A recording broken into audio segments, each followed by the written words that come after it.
All right, everybody, talk about perfect timing. We've got a news alert to bring you. We are getting a live feed of McCarthy making some remarks right now outside of Capitol Hill on this committee hearing that is set to take place in just a little over an hour and a half. So let's listen in on Live Now from Fox.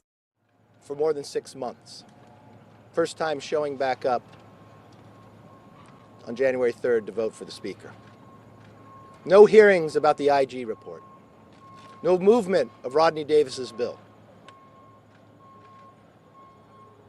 There's questions into the leadership within the structure of the Speaker's office, where they denied the ability to bring the National Guard here. We now have a committee that all of America wants to know the answers to. Why were we ill prepared for that day, and how can we make sure that it will never happen again? But unfortunately, Speaker Pelosi will only pick on people onto the committee that will ask the questions she wants asked. That becomes a failed committee and a failed report, a sham that no one can believe. If you want the true answers, do not be afraid of the questions that will get asked. And drive the evidence to wherever it comes forward. We owe it to the officers, we owe it to the nation, to have an open and fair debate with all questions being asked. Again, the Republicans want to participate with the Republicans that are able to be on the committee, that have jurisdiction, have the knowledge, and the ability to ask the tough questions that can get the right answers. It's unfortunate we start with a committee chair who will tell you everything's on the table except the Speaker's office. How can you ever get to the bottom of the questions? How can you ever get to the solutions to make sure the Capitol is never put in this position again?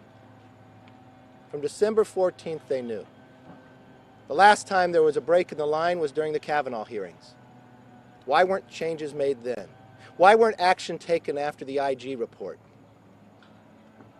It's a lot of questions that could get asked today to make sure these officers will never be put in this position.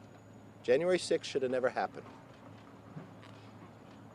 We should have prepared and be prepared for the officers, make sure they had the training and the equipment that they needed.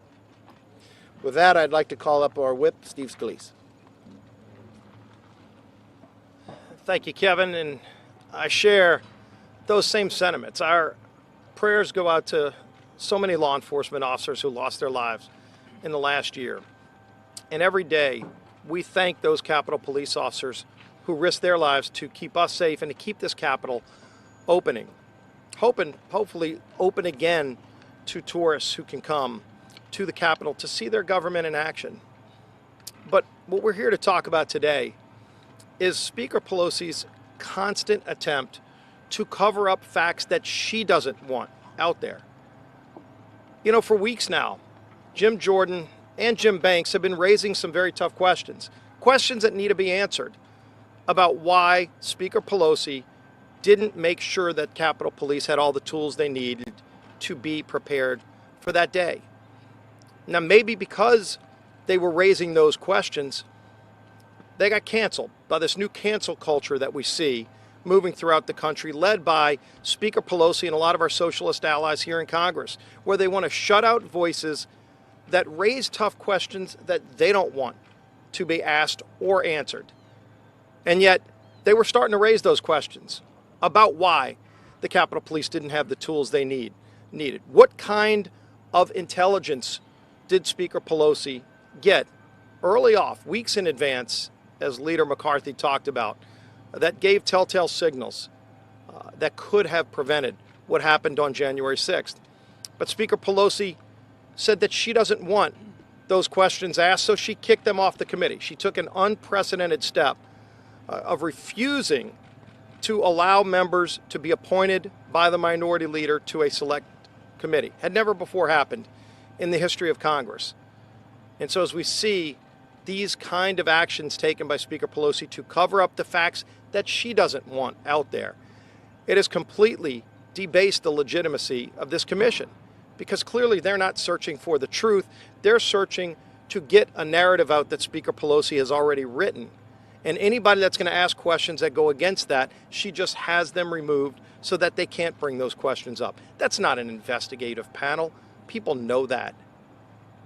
We've seen other bodies. The Senate's done some investigative work. The Department of Justice has done some investigative work. And it should be about following the facts, not about trying to cover up facts that tell a story differently than the one she maybe has already had written, and she just wants to now get others to back it up. So it's unfortunate that she's done it, because clearly it can't be about people who voted against certifying electors, because she appointed members herself who voted against certifying electors on January 6th, against them on January 6th of 2005, some of her own members who objected on January 6th of 2017. So clearly that's not what it's about. It's probably more about some of the tough questions that were already being raised by Jim Jordan and Jim Banks. And that's a shame, because those questions need to be asked and answered as well. And now they're not, because of the cover-up that Speaker Pelosi's continued to do. We see this with COVID. She won't hold a hearing on the origins of COVID. Too often we've seen this pattern by Speaker Pelosi of trying to cover up a narrative that she doesn't want out there, when we should be trying to get all of the facts. Now to come up next is our conference chair, Elise Stefanik. There is a reason that Nancy Pelosi is the most disliked elected official in America. She always puts her own partisan politics over what's best for the American people. She's an authoritarian who has broken the people's house. She is a lame duck speaker, and everyone knows it. The reason why Nancy Pelosi is refusing to seat accomplished and well-respected hardworking Republicans like Jim Jordan and Jim Banks is because she doesn't want the American people to know the truth or learn the facts. She doesn't want a fair or bipartisan investigation. She wants a political one. It is a fact that in December of 2020, Nancy Pelosi was made aware of potential security threats to the Capitol, and she failed to act. It is a fact that the U.S. Capitol Police raised concerns, and rather than providing them with the support and resources they needed and they deserved, she prioritized her partisan political optics over their safety. The American people deserve to know the truth that Nancy Pelosi bears responsibility as Speaker of the House for the tragedy that occurred on January 6th. And it was only after Republicans started asking these important questions that she refused to seat them. House Republicans will continue to follow the truth and the facts and support our law enforcement officers to make sure this never happens again in the U.S. Capitol, the People's House. And I'm proud to turn it over to my colleague, very well-respected member, Jim Banks. Today we will hear tragic stories by Capitol Police officers, tragic events that should have never happened at this Capitol building on January 6th, tragic events that happened on Speaker Nancy Pelosi's watch. It's clear at this point that Nancy Pelosi has cherry-picked the members to serve on this committee. She's pre-written a narrative. Only members who will stick to her talking points are allowed to serve on this committee. If this is truly a fact-finding mission to make sure that January 6th never happens again, this isn't what that looks like. Today, I want to repeat a call that I made last week to the chairman of this committee to bring before this committee today on this panel the head of the Capitol Police Union, who told many of us last week and has said publicly and privately that on January 6th, the rank and file members of the Capitol Police Department, the heroes that make up, the men and women, the heroes that make up the Capitol Police Department, they were not prepared for what happened on January 6th in spite of intelligence reports that date back 3 weeks before that day.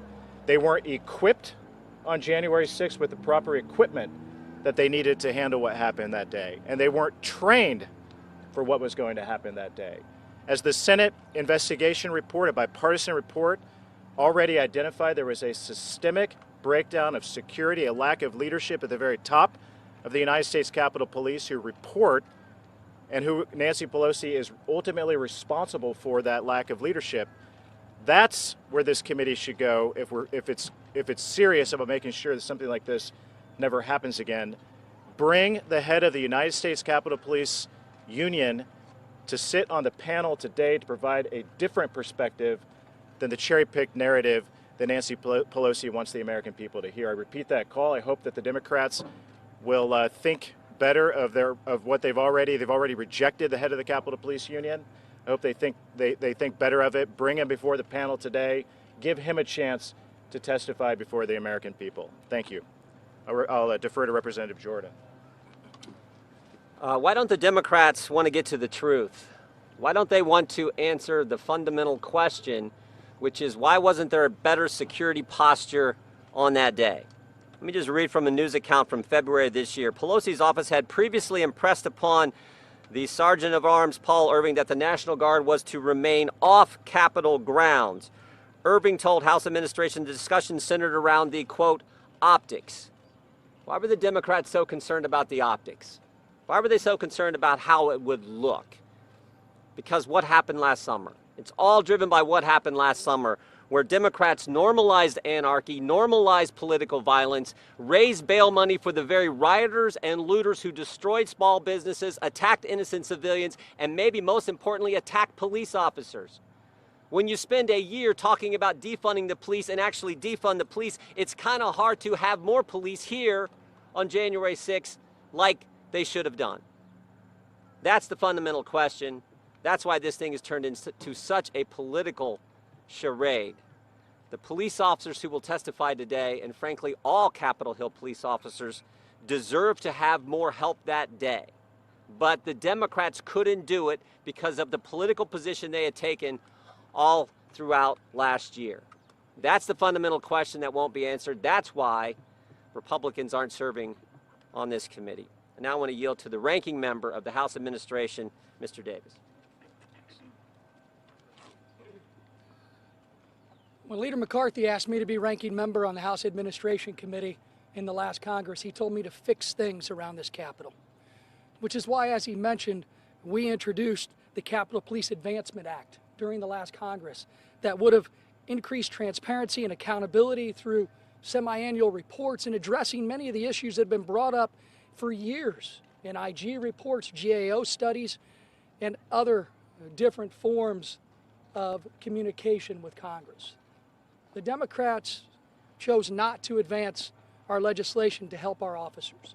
And it's with great disappointment today that I don't get to question my friend Harry Dunn. And I don't get to talk to him about what he and heroes like David Bailey and Crystal Griner, officers that saved the lives of Steve and all of us on a baseball field a few years ago.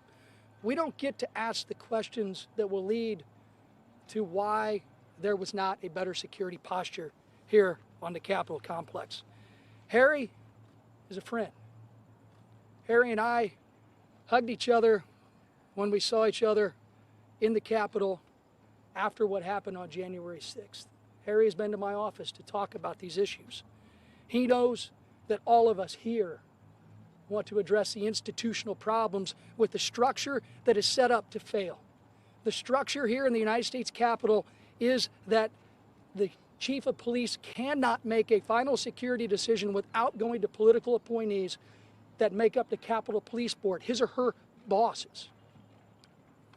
They can't get the security posture where they think it is up to par before they have to go to political appointees.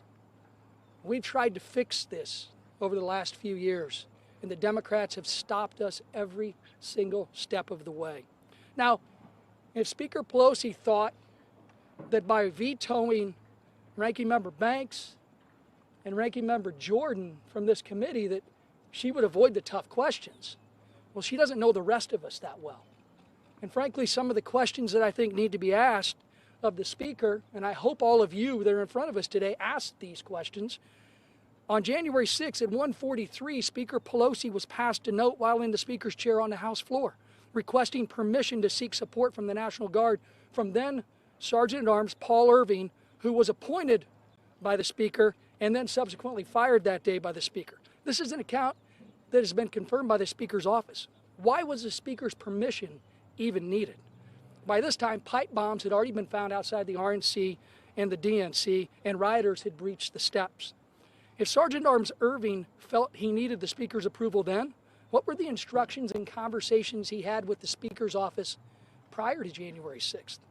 Former Capitol Police Chief Steve Sund has testified that Irving was concerned, as many have said, about the optics. And we know that the Speaker's office was calling the shots on all of their actions on January 6th. But we don't have the details leading up to those conversations leading up to the 6th, because under the Speaker's direction, the Sergeant at Arms has denied our House administration official request to preserve documents and communications. I will tell you the Capitol Police followed our ask and did provide that information. All right, everybody. Regina Gonzalez tapping into here, this live feed that you are listening to right now, as House Republicans are making remarks ahead of the first January 6th committee hearing that is expected to get started at 9:30 a.m. Eastern Time, talking about how they think that the January 6th riot should never have happened, and also criticizing Nancy Pelosi after removing 2 Republicans from the committee that were chosen by Kevin McCarthy. So some of you are going to see a quick 2-minute commercial break. For those of you that will not see that break, let's continue to listen in. I think it's important to recognize what has happened with this committee, how we're moving forward, and why it's so important.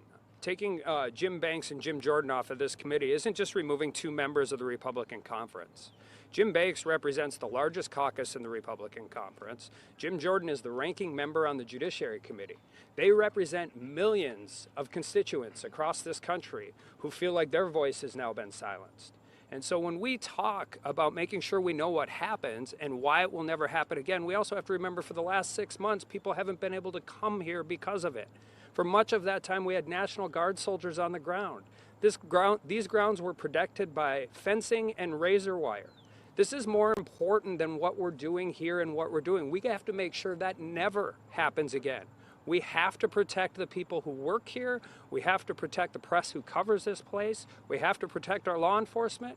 We have to protect our staff. And we have to do it in a way where the American people still have access to the people's house. And you simply cannot do that with a partisan hearing by silencing the voices of millions of American voters. And that's exactly what happened. And that's why we're so angry, frustrated, and upset right now. And with that, I'd like to turn it over to Sheriff Nels. Thank you. I said last week that I would put my 30 years of law enforcement experience, including 8 years as sheriff, to review the Senate report in detail, and I found some things that were alarming.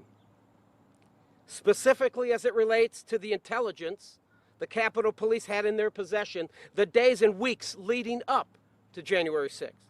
Intelligence that said there was a strong likelihood of violence, that violent extremist groups were sharing detailed maps of the Capitol tunnels and encouraging supporters to bring weapons to the Capitol. Capitol Police leadership had this intelligence in their possession and somehow were caught completely off guard. The Senate report highlights the intelligence failures, but doesn't speak specifically to who in the Capitol Police knew what and when. And we must answer those questions. In addition to the intelligence failures, the Senate report highlights the clear delay of the National Guard in assisting the Capitol Police. I was alarmed to find that the Capitol Police Chief, the Chief of Police, doesn't have the authority to request National Guard support without approval of the Capitol Police Board. And the Capitol Police Board is made up of the House Sergeant at Arms and Senate Sergeant at Arms. Before the National Guard can be called, they both must agree. The House Sergeant at Arms answers to Nancy Pelosi, and it's been suggested the day of January 6th, he was waiting for Speaker Pelosi's approval before calling in the National Guard. It's interesting because the Sergeant at Arms, Paul Irving, has been uncooperative with the committees. He won't share phone records. He won't turn over emails. What is he hiding? What is Speaker Pelosi hiding? Speaker Pelosi went the extra mile to hide the truth by taking the historic steps of rejecting 2 of the minority leaders' select committee picks, destroying any chance for bipartisanship. This committee is completely partisan from top to bottom. Every member was chosen by Speaker Pelosi. And why? Because Speaker Pelosi wants her narrative and her outcome to prevail, and not the truth. The only so-called Republicans on the committee are on the committee to grandstand and attack the former president because of their own personal vendettas. Those Pelosi Republicans aren't interested in the truth. They're interested in getting even. Today, Leader McCarthy, Whip Scalise, and all of us up here, however, we're interested in the truth. We're going to continue seeking it and following the evidence no matter where it leads, because we owe it to the American people to ensure this never, ever happens again. Thank you. Thank you, Sheriff. As you see, on the committee today, they don't have any law enforcement. We asked for 5 members, just as every time in every Congress, to represent, to ask the questions. Never before in the history of Congress has a speaker taken the unprecedented move of denying the other party to a committee of who they selected. It raises many questions. The worst part of all of this, we want to make sure this never happens again. January 6th should have never happened. The Capitol Police should not have been put in this position. They should have been able to have the resources, the training, the equipment. They shouldn't be locked in a bus away. And we should not have a sergeant of arms that waits to ask for a political answer when it comes for the need of reinforcements, especially when you knew for weeks in advance. But how do you start a committee when a committee chair says everything's open except the Speaker's office, and then the Speaker denies who could be on the committee, predetermined a report that's probably already written? We want to get to the bottom of this.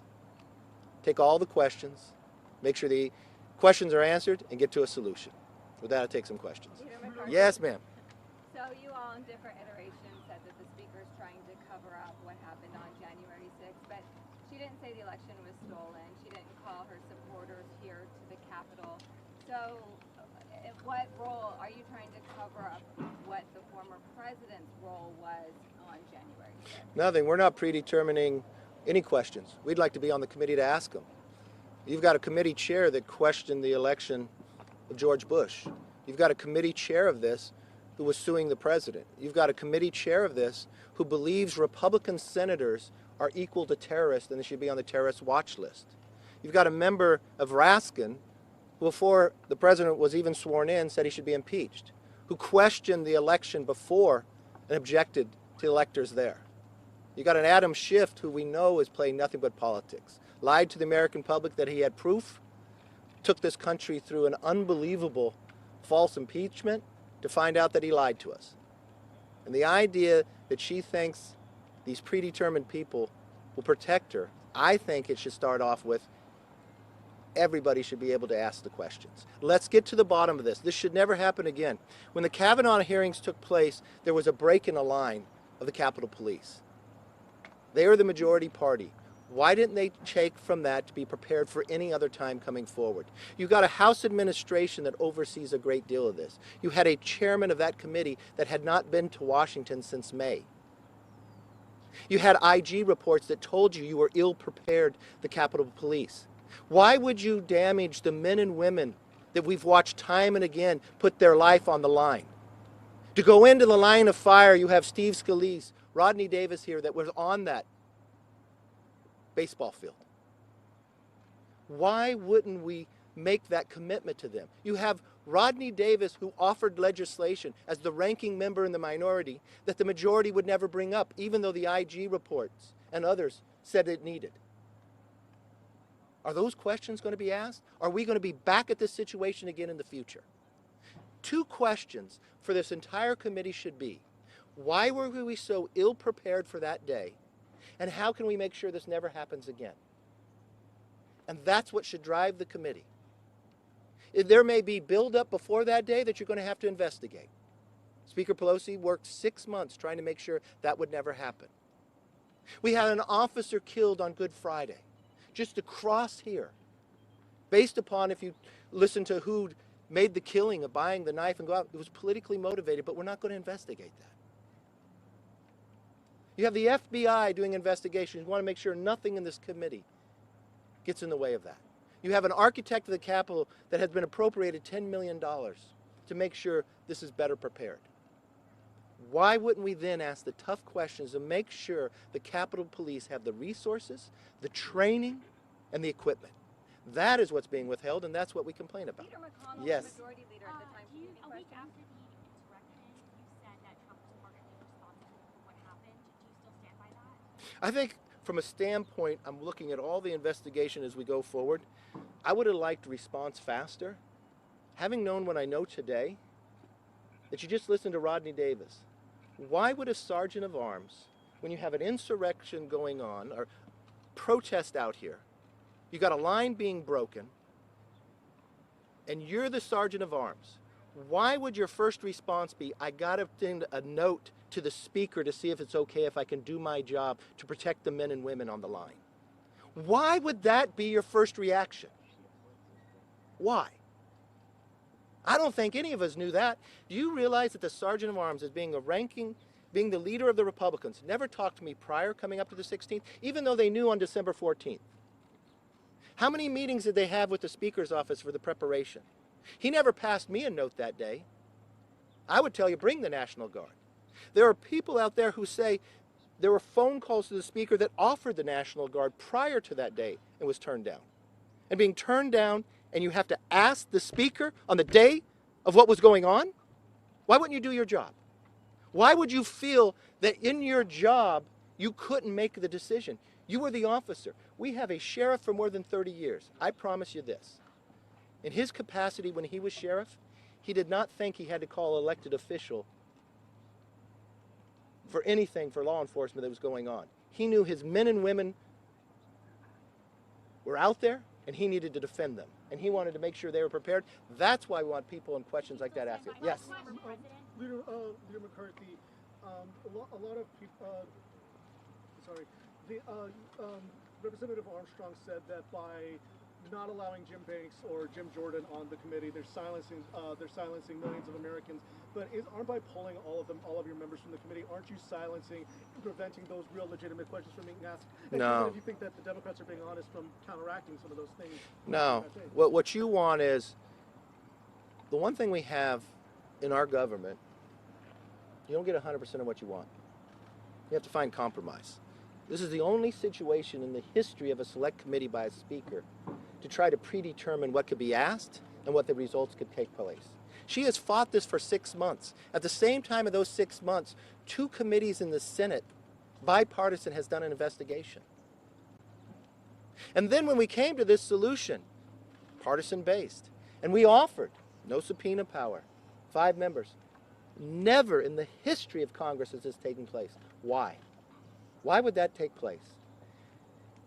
And I think from the perspective, you've got a ranking member of the Judiciary Committee, they could have oversight to part of this. You've got Jim Banks running the largest caucus inside the conference, served our nation in Afghanistan in the Navy, and she questions the outcome of that. When you've got a committee chair that objected to the election of George Bush, that believes Republican senators should be on the terrorist watch list, was actually suing President Trump at the time. What we're objecting to is that we're not going to find the solutions. We want to find the solutions that this would never happen again. That's all we've asked for. Thank you very much. Have a good day. Question McConnell's role.